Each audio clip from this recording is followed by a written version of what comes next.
Hi, I'm Caden, here with my brother, Cal, and you're watching Eating W's. eat the W.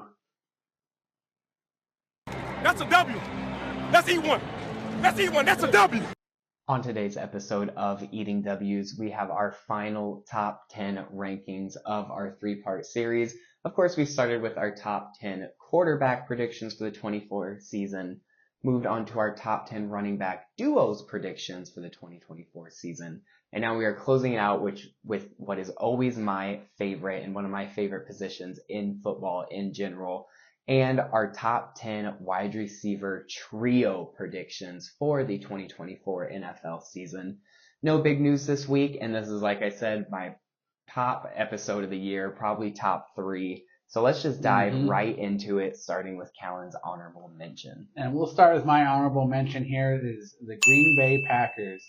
And that's with a lineup that starts off with Christian Watson, Romeo Doubs, and Jaden Reed. And Jaden Reed is going to be that that uh, role player that's similar to Deebo Samuel. I couldn't think of his name there. I was blanking there for a second. But he's going to be similar to Deebo Samuel there in the slot. And because of that, he's going to have a big year this year. I could even see him leading the Packers in receiving yards this year. I'm expecting a big year out of Jaden Reed. But then there's also Dontavian Wicks, who is not mentioned in the list, and the great Bo Melton, who had a resurgence from a seventh round pick of the Seahawks in 2021 to a resurgent career revived in Green Bay late in the season last year. He's going to make the roster almost as a lock as a fifth wide receiver, as there was no wide receivers taken in the draft by the Packers this year. The first time since I want to say like 18 that they haven't taken at least one receiver in the draft. So it's been a while since they not drafted a receiver. And not just but also talking about Dontavian Wicks. He's expected to have a really big year this year. He's kind of that similar route runner like Devontae Adams. They have a very nice comparison to him and Devontae Adams in terms of how he uses his feet, similar to Devontae, which is a very big strength for Adams. Yeah, certainly. That's a big compliment. I like this one because it's a good honorable mention because no one there is like jumping off the board, but they're just all so good from literally 1 to 5. I mean, it's ironic when your number one is, I actually think he is their number one in Christian Watson, but he's really probably like the third best receiver on that list. He's the least reliable in any of given all game. Yeah, because he can go off, but then he could literally be silent the next week. So interesting pick there. I like it. I got another very interesting one at my honorable mention spot with none other than the Arizona Cardinals, which is consisting of Marvin Harrison Jr., Michael Wilson, and Zay Jones. Now, of course, I've said it many times already. He was my probably biggest draft crush. I love Marvin Harrison Jr. I think he's definitely going to live up to the hype. What he's able to do in that Ohio State offense was just amazing to see, and I think he's going to do very similar things in that Arizona Cardinals defense and really, or offense rather, and really bring up the rest of the offense and the rest of the team around him. But if you look at those other two guys, they're much more question marks, but I think that they both have a really good chance to be really good. Michael Wilson kind of stepped up and took that number one receiver role last year in Arizona when no one else really would. And I think that he really thrived in that role and showed that he could do it. So now that he gets to be more of like a co-number one or pretty much number two, depending on if Marvin Harrison is what he should be, I think he'll really do well there. And then Zay Jones has always just been an under the radar guy. Spent a lot of time in Jacksonville making really big plays, but never really getting much credit. So I think now that he can kind of sit there in that offense and have two guys ahead of him. Well, I mean, he's always been more wide receiver 3. He's always had 2 or 3 guys ahead of him. But I think he'll just continue to do that and continue to grow in that role. I don't think Zay Jones will ever be a wide receiver 1 or maybe even really a true wide receiver 2. But I think he is just such a solid wide receiver 3 and will really round out this team well. Yeah, this is a very interesting group of wide receivers here. Very young and inexperienced. With Kyler Murray throwing him the ball, he's going to have to be the one to kind of show him the ropes. They don't really have a veteran guy to help them along the way, so it's going to be Kyler Murray as their guy to kind of help them grow throughout the season. But I think it's going to be a really good group, and this could be a very surprising top 10 offense at the end of the year. I agree. I'm high on the Cardinals this year. I really am. And moving on to my number 10, I have the Seattle Seahawks of DK Metcalf, Tyler Lockett, and Jackson Smith-Njigba.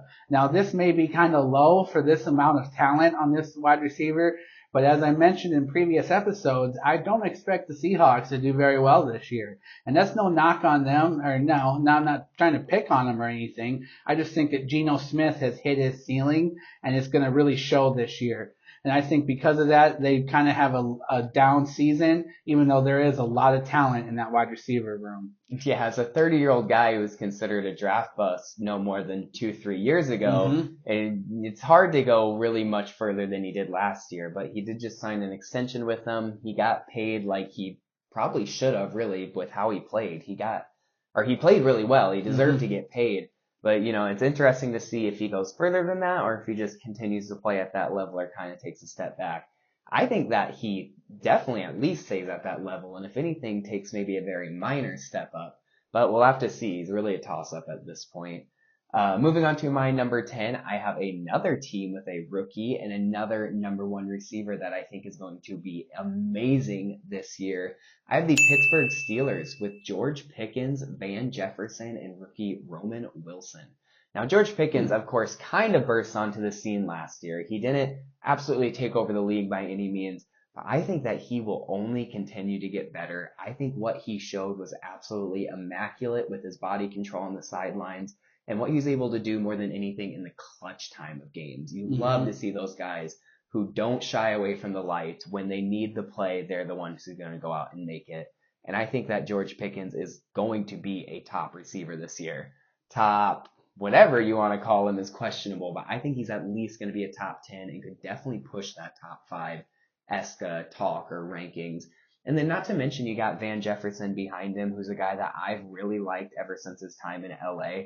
I don't think he really got the full opportunity he should have in LA. I understand that the few times he kind of did, he didn't overly amaze, but he did okay. But I think when he doesn't have to feel like that and he can really just kind of start afresh, I think he'll do really well. And then Roman Wilson, of course, I want to say he's like a 5th round draft pick. He's just kind of a coin flip there, but he is a winner. He came from that winning mentality there in Michigan. So that's something that he can bring to this team that this team hasn't had in quite a while, really. They've kind of been on a down streak as of recently. And another reason that I really like George Pickens and think he will be improved is he's going from Kenny Pickett, who they did have that rookie connection and everything, but now he's going to Russell Wilson, who's got a lot more experience throwing, especially to younger receivers, is kind of where he made his heyday back when they were really good with the Seahawks. And he's also got Justin Fields, who I think will only continue to improve. So whoever starts there, I think either way it's an improvement over Kenny Pickett. Fields ain't improving. He's hit his ceiling. What do you mean? They got him a kick returner. Everyone hates Fields. Everyone's hating on Fields. I think that he becomes a starter next year. Wow. In Pittsburgh? Yes. Wow. He takes over for Russell Wilson. Whether it's through injury or through bad play, but I think he moves up to the starting spot. Huh. That'll be interesting to see. This is another interesting group because this is a very top-heavy, kind of led by a number 1. But the number 1 overall in here is a very young receiver. I like the Van Jefferson pickup. I think that he's going to do really well with a change of scenery. He's going to be one of those guys who really surprised this year, I feel like. And like you said about Roman Wilson, coming from a winning program, that mentality kind of, it can transfer over, and especially in a younger wide receiver room, it can really make an impact. These receivers are just so good coming out of college nowadays. I don't know what it is, but you just see rookies come in and perform. So and maybe it's a little bit of a stretch, but to have 2 rookies technically in my top 10 with the honorable mention, I don't think it's too much of a reach at all. No, we'll have to see. Moving on to my number 9, I got the Tennessee Titans of Calvin Ridley, DeAndre Hopkins, and Tyler Boyd. And I think this is going to be a very explosive offense and a very explosive wide receiver room with the downfield threat of Calvin Ridley and DeAndre Hopkins is all coming down to, like I've said before, Will Levis and how well he performs this year. But either way, there is enough talent and weapons there that really there's no excuse for Levis not to perform well, especially if they think he's the guy. He can really have a chance to prove it this year, and with this wide receiver room led by is it Ridley or Hopkins? I think it's Hopkins, yeah. but I think Ridley might end up being the better player at the end of the year. And then you got Tyler Boyd and their fourth wide receiver, Nick Westbrook-Ikhine. And there's also Treylon Burks in Tennessee. No, they traded him. Oh, they traded him? I believe they so. might have traded him. Yeah, you keep talking. But I thought that if he's in Tennessee too, that's really quite an explosive, impactful wide receiver room that's that could really make quite an impact in the NFL. We're looking to see if actually maybe they didn't trade him. No. I could have sworn I heard they traded him. I think that Treylon Burks is still on there, and then you team him up with Tyler Boyd. Yes. You get another veteran presence in there. This is going to be a very, very dangerous offense to mess with this year. Interesting. I did not know that. Yeah. So I'll kind of spoil a little bit. I don't have the Titans on my list. I just, as you can tell by my first couple of picks, and really as you can keep telling throughout the whole thing, I like younger receivers. I think that the receiver position in the NFL has moved to a young man's game. Your under 25-year-olds are absolutely dominating. You rarely see guys over 30 continue to do it these days. So having all of these guys, I mean, Hopkins has got to be over 30. I'm not positive. I know Tyler Boyd's over 30. Calvin Ridley's a little younger, but he's still pushing that 27, 28. It's just a little bit too old of a room for me. And I do like Will Levis, and he's got that cannon arm to match some downfield threats, but I just don't overly trust him quite yet. I need to see it happen first. The only thing that almost got me to put these guys on my list was Brian Callahan there at head coach, because I love Brian Callahan and what he's able to do to scheme up the pass game. He's going to lead an explosive offense. But just looking at the receivers, I couldn't do it. They are literally probably like 11 or 12 for me. They are right there, but I just couldn't do it right now. Moving on to my number 9, I have some younger players again with one veteran presence. I have the Chicago Bears with DJ Moore, newly acquired Keenan Allen, and new draft pick Rome Odunze. Now, I, opposite of Will Levis, don't really like Caleb Williams. I don't think he's going to come out there and do that well, especially in his first season. And I really need him to show me something before I can move this receiving corps and the Bears in general higher on any list, let alone a receiver list. But if you just look at the talent who's right here and the way they mesh together, it's so well. DJ Moore isn't really a deep threat, but he's such a good route runner, and he's so shifty with the ball and what he can do in the screen and short game. And then Keenan Allen is just like the ultimate possession wide receiver. And then Rome Odunze is a little more of an all-around guy, but he's so good at being a burner and a deep threat. So you really get everything you need right there with those guys. And then we didn't factor tight ends in here at all, but I think Cole Kmet is a really solid tight end and will continue to grow this year. But I just love the way that these guys work together, anything more than their actual individual skill or overall talent. So that's why I did want them on my top 10. I just didn't have them too high here at 9. Yeah, you're going to find out I have them a little bit higher here just because I think that, like you said, that talent meshes just so much better. I have them higher than the Titans, which now when I think about it, I think I should have switched them. But I think the reason I put them a little bit lower is because of Will Levis and his inexperience. And you can say the same thing about Caleb Williams. He has a lot of potential, but he has the inexperience. But I think that their talent and age is just a little bit better, so it matches better and fits better in today's NFL, as you were mentioning. Yep.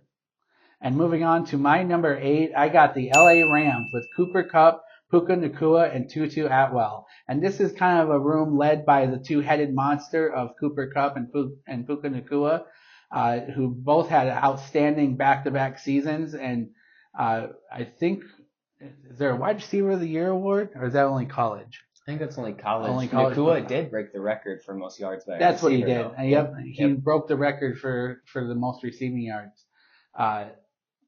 But add in Tutu Atwell, who can really make an impact this year if he is able to kind of mature and show that he can be that slot wide receiver and really become a three-headed monster for the LA Rams and Matthew Stafford. And the only reason I don't have them higher is because they don't really have that proven third number 3 wide receiver in Tutu Atwell, but he can really make a difference and maybe put them higher on this list by the end of the season. Yeah, certainly. I really like these receiving trio. I'm not going to talk about them too much here because I'll be talking about them a lot more later and agree with a lot of what Callan said. So I'm just going to move right on to my number 8, who is probably one of the more shockers on my list, but a trio that I really like coming into this year. I have the Atlanta Falcons with Drake London, Darnell Mooney, and Rondell Moore. Now, none of these guys are just true number 1 monsters. But when you can go 3 deep in guys who can and have been number 1 wide receivers for offenses, maybe not crazy good number 1 receivers for offenses, but you can point out an offense in a year where all 3 of these guys were number 1 receivers and performed at least decently. And I think that's really impressive to have 3 deep. And at least for Drake London's case, this doesn't go for the other 2 as they both were just recently signed this year or traded this year. But Drake London has never had a real quarterback. Like, let's be honest, that poor guy got thrown in with Desmond Ridder almost automatically. He had no chance there, and he still performed really well. He was playing from behind the 8 ball from the start of his career and has still done really well. Maybe not as much as rookie year, but really came onto the scene last year. So now you get that veteran presence in a more experienced quarterback like Kirk Cousins. There's a lot of things you can say about Cousins coming off the injury, 35, 36 years old, whatever he is. But nonetheless, he, before his injury last year, was playing insane. He was in the MVP race for a lot of people, including, I don't know about you, but definitely for me, I think he deserved at least an MVP nod until that injury. So lots of question marks there, but nonetheless, he's a good quarterback at heart. And Drake London, I think, is going to be another guy like George Pickens who bursts off the scene and pushes that top 10, top 5 wide receiver conversation. And I think Darnell Mooney and Rondell Moore both really benefit from a change of scenery. Ironically, again, just like I said with Van Jefferson. Mm-hmm. So keep an eye out on this Falcons receiving core because you also, sorry to throw in the tight end again, but mention a guy like Kyle Pitts in the middle of the field, taking up those linebackers and opening up on rooms on the sidelines, it could be surprisingly lethal. Yeah, I see your point there. I definitely do. There's a lot to be desired in this offense for the Falcons, especially with the weapons around there. It's very young offense, minus the quarterback, obviously. But Drake London really had a standout performance last year with the quarterback carousel that the Falcons did have. And he still played to a Pro Bowl level. So now throwing in Kirk Cousins, who was leading the league in touchdown passes when he got hurt at the time last year, you throw him in, and now you expect Drake London to step up to another level and really become that superstar status, and I think he's got a chance to do it this year. I don't know, man. I think their offensive line leaves a lot to be desired. I do agree with that. But you look at Bijan Robinson and Tyler Algier in the backfield, that receiving corps, and then Kyle Pitts and Kirk Cousins.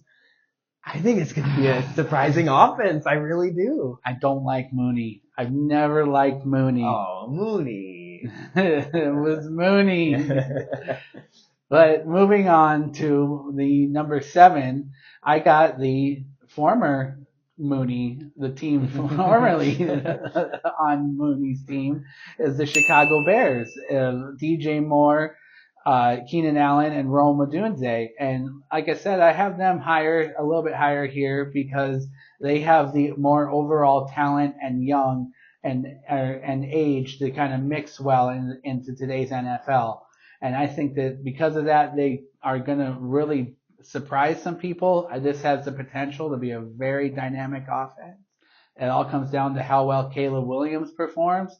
But there's so much potential there. You talk about a lot to be desired. There's a lot to be desired there in Chicago. It's just if they can put it all together, and it all starts with Caleb Williams. It really does. That's the question mark there. Moving right over to my number 7, I have the Miami Dolphins with Tyreek Hill, Jalen Waddle, and Odell Beckham Jr. Now, I know that might be a little low for them in a lot of people's opinions, but it's the same reason I couldn't put Devon Achane and Raheem Mostert high on my list. You just don't see these pure speed track teams survive for year over year. I mean, it's so rare to see guys who are just truly speed survive for this long. Tyreek Hill has done it really well, but that's because he's worked on the other parts of his game so well, and he can take those short passes and has electricity with the ball in his hands. But, Jalen Waddle, you start seeing it get questionable. Odell Beckham coming off of a decent year in Baltimore, but, another year older, another round with a new team, all the controversy that he seems to always have surrounding him somehow. I think that they have all the talent in the world here. I really do like Tyreek Hill. I really do like Jalen Waddle, especially them on the same team. But I need to see it last. I need to see it go on for another year and have this whole speedster track team work again for another year. Because I think even at the end of last year, they really started to tamper off and they ended up losing the division in the last week to the Buffalo Bills. So I need to see the what's the word I'm looking for? I need to see the consistency. The consistency there. I'm not going to think of it. I'll think of it later and yell it out. But yeah, consistency pretty much. I need to see them last for more than 1 year. Durability? Sure. I'll think of it. You just talk. I'll sit here and mull over it. Okay. Well, I got the Dolphins kind of higher up my list. Well, I'll talk about them more later. But I see your point of them, in terms of injury history. Each one has missed multiple games. Odell Beckham for a whole year. Jalen Waddle, I don't think has played a full season. And Tyreek Hill has obviously had off the field troubles along with, those occasional injuries he has. So I see why you have them lower, but I'll explain why I have them higher later on. At my number 6, I got my kind of surprise one here I don't see it on many other lists. I got the San Francisco 49ers of Brandon Ayuk, Deebo Samuel, and Jawan Jennings or Ricky Pearsall, their first round pick this year, whoever you want to put there. But I like Jennings to at least start in the slot this year. He's been the more reliable guy for them. He's at least been, in terms of reliability, he's the one that has been there for the 49ers for a while now and has been there for every game. Deebo Samuel gets some injury bug. Brandon Ayuk has his contract dispute going on. It's not sure if he'll even play this year because of the contract dispute, but I think that he will end up playing in the end, at least some of the season. And because of that, I have them a little bit lower here on the list, or else I think they really have a chance to be a top 5 offense this year.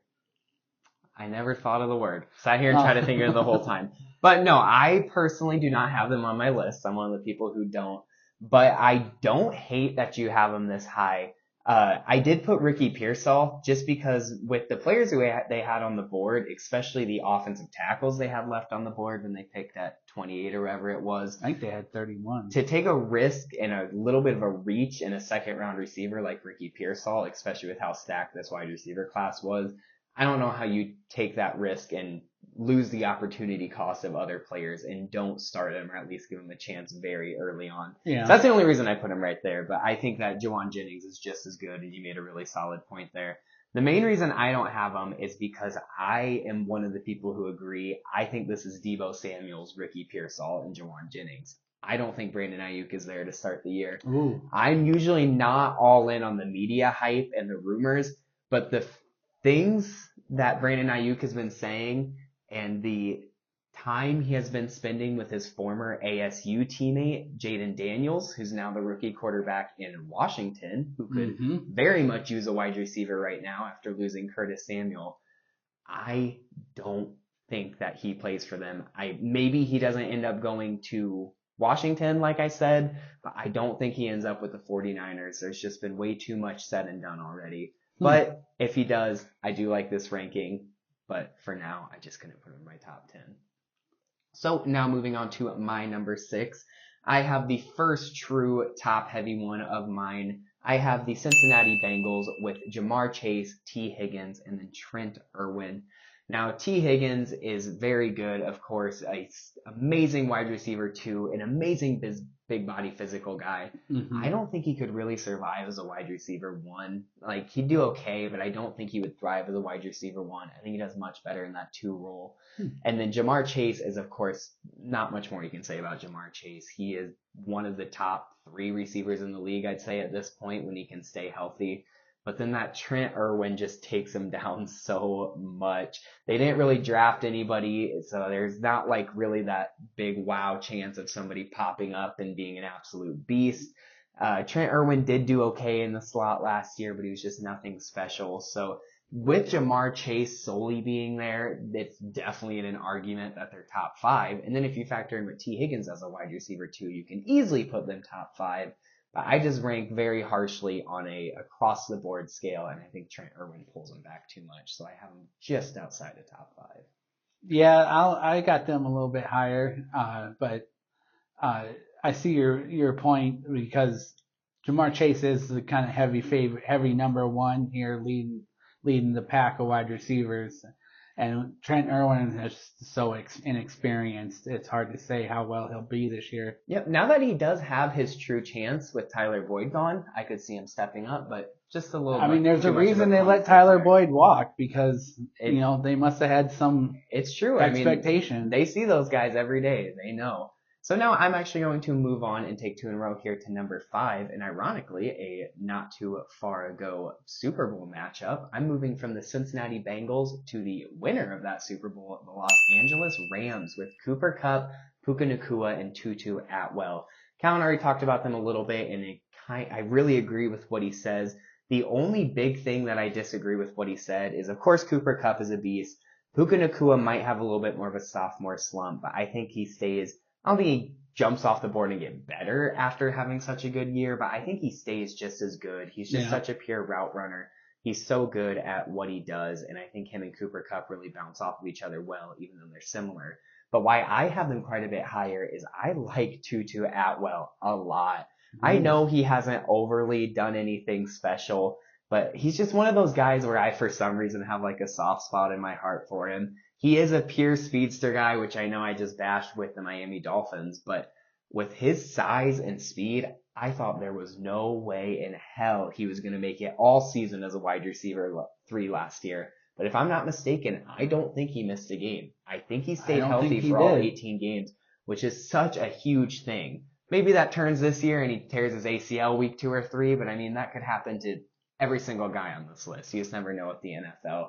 So I think that the way he plays and is so night and day with the elite receivers around him, like Cooper Kupp and Puka Nacua, and just brings that different dynamic to the offense and wide receiver room, it just makes this group as a whole so good, and I think definitely worthy of top 5. Yeah, they really are. I have them just lower because, like I said, because I don't have as much faith in Tutu Atwell. I think that he's going to bring them down a little bit this year in terms of the rankings. But definitely with Cooper Kupp and Puka Nacua, that's a 2-headed monster there that could end up being 1 and 2, leading the league in wide receiving this year. It literally could. Yeah. Mm-hmm. And moving on to my number 4, and is the Minnesota Vikings of Justin Jefferson, Jordan Addison, and Brandon Powell. And you put Brandon Powell, but really who's the third man? It seems like a running joke for the Vikings. They can't find that third wide receiver. They get 2 dominant wide receiver 1 and wide receiver 2s and just can't seem to find them that third guy to make them a trio. What's with that? You're done? That's all you got? I'll talk for a little bit. Well, I mean, you know about Justin Jefferson. You talk about top heavy. He's probably the number 1 wide receiver in the NFL in terms of pound for pound, hands down. Jordan Addison's becoming a number 1 wide receiver right before our eyes. He probably is a number 1 on most other teams. So that's another huge advantage for the Vikings, who it's similar to when they had Thielen in his prime and then a younger Justin Jefferson. Now you got Jefferson in his prime and a younger Jordan Addison. So it's really quite the duo, but I just don't know who that third man is, and that brings them down a little bit in the rankings.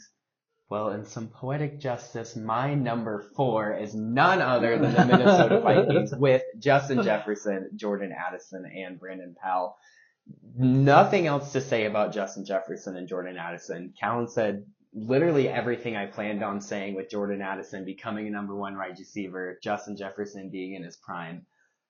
But I like Brandon Powell. I think he's going to be better than KJ Osborne was because he has a little bit more consistency. One of my favorite things about KJ Osborne was what he did in the clutch. He always showed up. He always performed in crunch time. Will Brandon Powell have that? Very questionable. But I think on a down-to-down, play-to-play, game-to-game basis, I think Brandon Powell is just as good, if not better, than KJ Osborne. That being said, I think we do sign a surprise camp cut or maybe one of the other veteran wide receivers who are still a free agent now. I can't think of any off the top of my head. But week 1, we're talking Brandon Powell in the slot. I think he's going to do a lot better than people are giving him credit for. Partly because I actually really do like Brandon Powell and what he was able to do last year in his limited reps as a wide receiver 4, but also partly because he has the number 1 wide receiver in the league and a very possible future number 1 wide receiver in the league lined up on the outside. How can he not perform in the slot at that point? So call me crazy. Maybe it's just like the Tutu Atwell thing. Maybe it's just a soft spot in my heart that I can't get over. But I really like Brandon Powell. Yeah, it all comes down really to how well he performs. And if he can at least replace that clutchness that KJ Osborne had, because he had at least 2, if not 3 game-winning touchdown catches. Because, I think it was 3 and like 2 of them were in overtime. Yeah, and when you got Jefferson and Addison, who probably are both double covered, if not one triple covered, you got to have a third guy to step up because he's probably going to be open.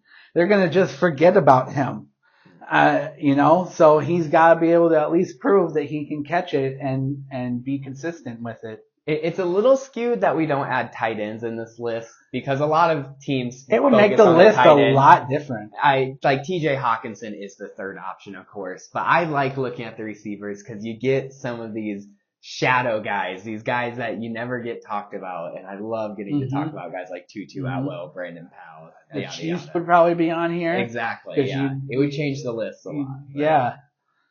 It would be definitely a different list. We might have to redo one this year.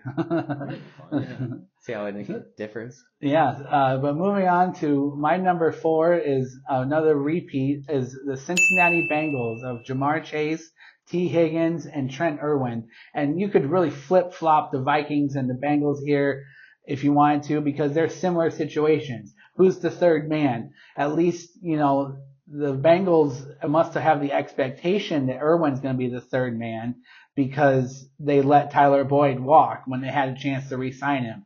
So because of that, I do expect that the Bengals expect Trent Irwin to have at least a decent season this year and at least him to duplicate or replicate the numbers that Tyler Boyd put up similar to last year. I mean, I actually didn't even really consider this, but you consider the same thing about the Vikings. I mean, they let KJ Osborne walk. They must have thought Brandon Powell's doing okay. But I digress on the Vikings. That's what I mean. You could flip-flop the Vikings and the Bengals here, 4, 5, 6. I'll stop putting Brandon Powell on the pedestal. But yeah, I think the Vikings are a little higher just because I think T. Higgins has hit his kind of ceiling, for lack of a better term. And I think that Jordan Addison is only going to get better. I mean, yes, he could have a sophomore slump and turn out to not be as good as everyone thought, but I don't think that's going to happen. I think he only continues to get better. That's mainly why I have the Vikings ahead of them. But nonetheless, I wouldn't sit here and argue that they are a top 5, top 4 wide receiver corps, even with Trent Irwin in there. Mm-hmm. So now moving on to my number 3, and something I just noticed, which is actually absolutely fascinating. both Cal and I's number 3 is not on the other person's list, which I find really interesting. Oh, yeah. But starting with my number 3, I have the Cleveland Browns with Amari Cooper and the new faces of Jerry Jeudy and Elijah Moore. I said new face on Elijah Moore. I think they got him like halfway through last year. But Amari Cooper, even after the Deshaun Watson injury and the whole thing with Joe Flacco, which is still just hilarious, continued to be a solidified number one wide receiver. And really, I think was a guy pushing a top 5 wide receiver in the league just with his pure consistency from game to game. Had at least one, if not, I believe 2 games of over 200 yards, which is Justin Jefferson type stuff. Just absolutely insane. Really put the team on his back. But I think that they go and pick up Jerry Jeudy this offseason, who clearly just wasn't happy anymore in Denver and is getting that nice fresh start that we've talked about a couple of times with different guys here in Cleveland, and can really be a number 2 on an offense that had some success last year, unlike the Denver Broncos. And then getting to talk about another guy who I think kind of sits in the shadows and doesn't get quite the respect he deserves, Elijah Moore. His first few games, especially when he really hit the scene on the Jets in New York, he looked like he was going to be a good wide receiver. And then I don't know if the Jets just ruin him like the Jets like to do or what exactly happened, but he just plummeted downhill. But I really thought towards the end of the year last year when he got a few games under his belt with Cleveland, he started to look really solid again. So now that he's a number 3 instead of a number 2 behind Amari Cooper, and we'll see what the whole quarterback situation does with Deshaun Watson. He is like the definition of a coin flip these years. If not, they got Jameis. They do have Jameis now, so I mean, you want to talk about a backup showing up. We're going to get Joe Flacco 2.0 out here. But yeah, I really do like Elijah Moore, and I think that he has a good chance to prove himself here. Will he do it is the question, but I love this trio as a whole, and especially Amari Cooper. Yeah, I honestly didn't consider the Browns very much in my list. That's why they're not on here. Amari Cooper is, like you said, a damn near top 5, top 3 wide receiver, especially the way that he performed last year. You kind of forget about him a little bit because he's on the Browns. And who was throwing him the ball? It wasn't anyone exciting. It was Joe Flacco, and you got Deshaun Watson earlier in the season with all his baggage. They didn't really want to celebrate it too much. So he kind of goes under the radar a little bit and doesn't get as much recognition as he probably deserved, because 200 yards is a lot for one game for receiving yards. And then Jerry Jeudy, who's just been a disappointment ever since he's been drafted, I feel like. Well, actually, his rookie season, he killed it. I thought he was going to be so good his rookie season. Yeah, he did. He did an all right rookie season. He was outshined by Cortland Sutton, though. Yeah. And I think that seemed to really hurt him. And it seemed like they didn't trust him as much in Denver.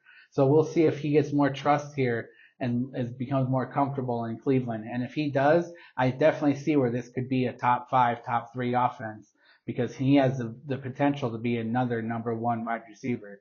Definitely. I'll be the first to admit it. Back in 2020, I wanted Jerry Jeudy over Justin Jefferson. Oh, Of course, it's very much changed now. But I was bummed when the Broncos took him like 10 or 11. But, things happen for a reason. It all worked Wasn't out. it the same class with CD Lamb? Yep. Yeah.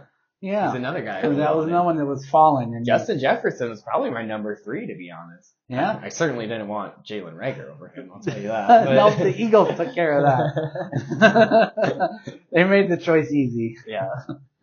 But moving on to my number 3, who, like you said, is not on your list. It's the Philadelphia Eagles of A.J. Brown, Devontae Smith, and Devontae Parker, the former New England Patriot, who I think is going to have a big season in Philly this year, because you talk about A.J. Brown, who is another solidified number 1 overall, top 5 overall wide receiver in NFL, probably, maybe top 7. He had a good year last year. Then, then you can talk about Devontae Smith, pairing him up with Devontae Smith, another big body, deep downfield threat. The Eagles are just all around explosive and are able to unleash the ball. and fly down the field with this offense. And it's led by A.J. Brown and Devontae Smith. And like I mentioned, I think Devontae Parker comes in and he becomes their main slot receiver and really shows up this year because he's kind of a bigger bodied slot receiver, which you don't see very much in the NFL. It's usually these littler guys, but he's a bigger bodied slot.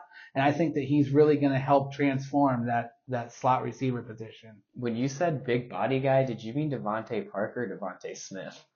Because Devontae Smith is not a big body guy. Oh, I meant Devontae Yeah, Parker. I thought so. Yeah. Because I heard that and I was like, am I thinking of the wrong person? I was like, no, Devontae Smith's like 120. Yeah, that's wet. right. But no, I got you. But yeah, AJ Brown had such a good season stat-wise, but I just feel like he kind of disappeared some games. And Devontae Smith, he is such a good route runner. He does so many things really well, but he does have that smaller frame which holds him back and makes him a tad more injury prone. So he hasn't been to this point, which has been awesome for him. I'm really happy to see that for him. But I think that could change pretty quickly. Again, that could change for any name on this list pretty quickly. But I do really like that you put Devontae Parker on this list. I've been a pretty big Devontae Parker fan ever since his time back in like 2015, 2016 when he was doing really well with the Miami Dolphins. I thought that he was pretty damn good for what he could have been with the offense limiting him the way it did in New England. I thought he did his best. So I think now that he's going to a solid offense here and gets to really be comfortable as that slot guy in wide receiver 3 instead of having to be a wide receiver 1 on a not very good offense, I could see him having a really freaking good year this year. But I don't see A.J. Brown and Devontae Smith doing what they did last year. So that's what held them off this list for me. But again, just like the Titans, they are probably like a number 11 and number 12. They're right up there, just not quite on my list. So now moving on to the top 2, I have none other than Seattle Seahawks, who Colin has already talked about, with DK Metcalf, Tyler Lockett, and Jackson Smith-Njigba. I definitely see why he got held down on Colin's list by the factors around the offense by Geno Smith. But like I said, I am not down on the Seahawks offense at all. I'm not up on Geno Smith by any means, but everybody else pretty much on the Seahawks offense, from tackle to tackle, everyone in the receiving room, both running backs, I think all improve this year in that we see a really good Seahawks offense with just a mediocre quarterback, which holds them. But nonetheless, I'm looking at talent here, and I'm looking at how good are you 3 deep. And you look at DK Metcalf, who has just continued to be an absolute physical beast. And you look at Tyler Lockett, who is one of the better possession wide receivers in the league, but has also really shown off his deep ball ability. And Jackson Smith-Njigba, who started to turn it on towards the end of last year, and I think only gets better this year after being considered questionable from where he got picked as a rookie last year. I think that this Seattle Seahawks offense is going to blow up. Yeah, I definitely see where the potential is here for the Seahawks. There's a lot of talent in that wide receiver room. You got, the main 3 guys who are probably number 1 wide receivers anywhere else in the NFL. Especially Tyler Lockett, who really I think is undervalued there in Seattle because he can be a punt returner too, which is very valuable. But I still think that Geno Smith just holds them back this year, and they don't have Drew Lock to fall back on. I'm not really sure who their backup quarterback is. I can't remember. I think they did sign somebody, but I cannot remember who it is. It used to be Brett Hundley for a while.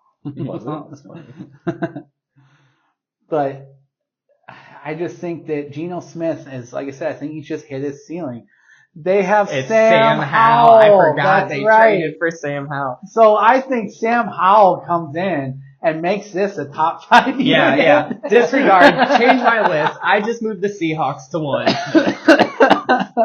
1. Because if you get Sam Howell back there instead of Geno Smith, who unfortunately they're going to have to play Geno Smith because they gave him the big contract. But like I said, I think he just hit his ceiling. He was a one-time draft bust, revived his career. Nice story. But you got to be able to get over that hump. And I don't think that Geno Smith is the one to get the Seahawks over the hump. Sam Howell, on the other hand, very much could be. God, I love Sam Howell. But moving on to my number 2 overall is the Miami Dolphins of Tyreek Hill, Jalen Waddle, and Odell Beckham Jr. And you want to talk about talent across the board. This is a number 2 on my list because of the sheer talent across the board. You got 3 number 1 overall wide receivers. Jalen Waddle really had an explosive season last year, almost outperformed Tyreek Hill, or at least paced him for a while before Jalen Waddle had to miss a few games with injury. And then Tyreek Hill, who missed a couple games also put up damn near record numbers. So if these guys could get a full season together, they could put up record numbers in the NFL. And then you throw in veteran presence and explosive dynamic receiver Odell Beckham Jr., and that's just another impactful player for this offense. And really, it'll be interesting to see how well he does as a slot receiver, or how they really use him, because he's used to being that number 1 guy. And even though he wasn't really the number 1 guy in Baltimore, he did at least get some targets of a number 1 overall guy. But he might not get all the targets here with Tyreek and Jalen Waddle in Miami. Yeah, I have absolutely no arguments to them being number 2. I need to see them do it again, and I need to see them do it for 18 games. And until then, I can't have them any higher than I did, but they have all the talent in the world, a ton of potential. You want to talk about in the world potential, all the potential in the world. Moving on to my number 1, I have the Houston Texans with Stephon Diggs, Nico Collins, and Tank Dell. Now, Tank Dell became a number 1 wide receiver last year. Before that injury, he was a number 1 wide receiver. I remember I picked him up in our fantasy league pretty early on, like before he really started going on fire, because I was like, this guy could be good. And then I held him for 2 or 3 weeks, and then I can't remember what the flip was, but he had 1 game, and then I put him in the next week, and he was my starting receiver until he got injured. I really like Tank Dell. I think he is a number 1 wide receiver, and he's number 3 on their list, which is absolutely insane to think about. And that's not going against Tank Dell at all. That's just because the other 2 guys are just as good. Nico Collins is actually probably more around their number 3, but they just paid him a lot, so I think they have him as his number 2. But he's nothing against him, a really solid wide receiver as well. And now they pick up Stephon Diggs, who is a top 5 wide receiver in the league, just an all-around beast. He is a true do-it-all guy. He doesn't lead the league in anything, but he's like top 5 or top 10 in the league in everything that you can do as a wide receiver, which just brings so much consistency, so much talent. So you can't argue that at all. Nico Collins and Tank Dell, I think both get so much better, especially Tank Dell. I think he absolutely skyrockets this year. Pushes Stephon Diggs as being practically a number 1 wide receiver this year. Probably doesn't pass him, but gets up there with him. Just like I said, none other way to put it than potential here in this wide receiver room. Yeah, this is definitely probably the most potential and most talent in the wide receiver room. And I also have them as my number 1 overall. And it's funny because we made these lists separately. Yep. Again. So, and we each had the same number 1. And it's because we both share the same feelings of the Houston Texans. They're going to have a very impactful, dynamic, explosive offense and year this year. And I think they're going to be a really fun team to watch. Oh, definitely. And that's going to be led by this wide receiver room with Stephon Diggs and Nico Collins. And like you said, they just paid, so they are going to have to use him and target him as a number 2 wide receiver. But then you got Tank Dell, who is coming off a big injury, but is young enough that he can rebound off that injury. And I think really he's going under the radar because of that injury, and people are kind of forgetting about him. But he's going to make a big impactful move somewhere along the line this season, and people will start to remember that Tank Dell was having that big season before his injury. Yeah, and another thing that I didn't even mention actually was John Mechie there at wide receiver 4, who's a guy that they took in the 2nd round of the 2022 draft class at this point, who didn't play 1 game his rookie year due to literally having cancer. Yep. And then he came back in 2023, and he just, after missing a whole year, of course you're not going to be crazy good, but the few times they did give him his targets, he looked promising. So I think he only continues to get better, now getting his first true NFL offseason going into his 3rd year and really being 100% healthy.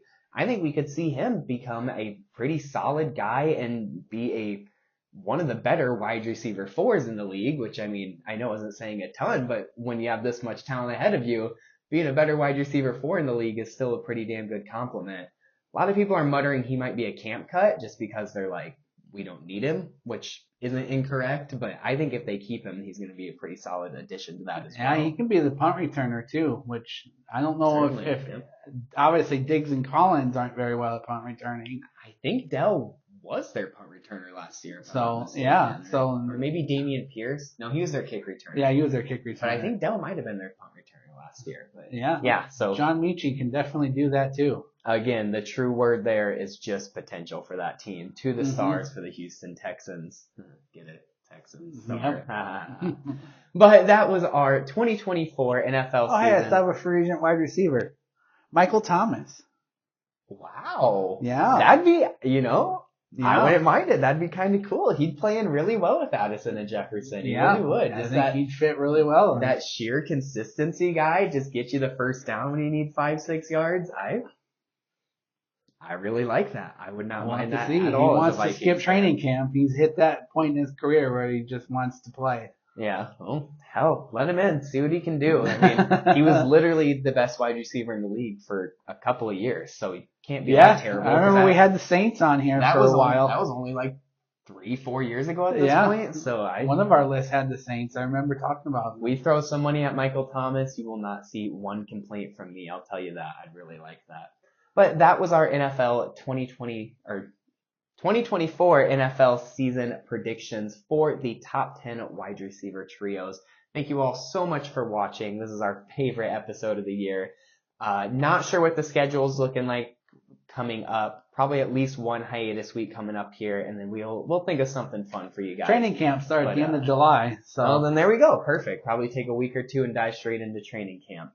But thank you all so much for watching this episode. And until then, don't forget to eat the W.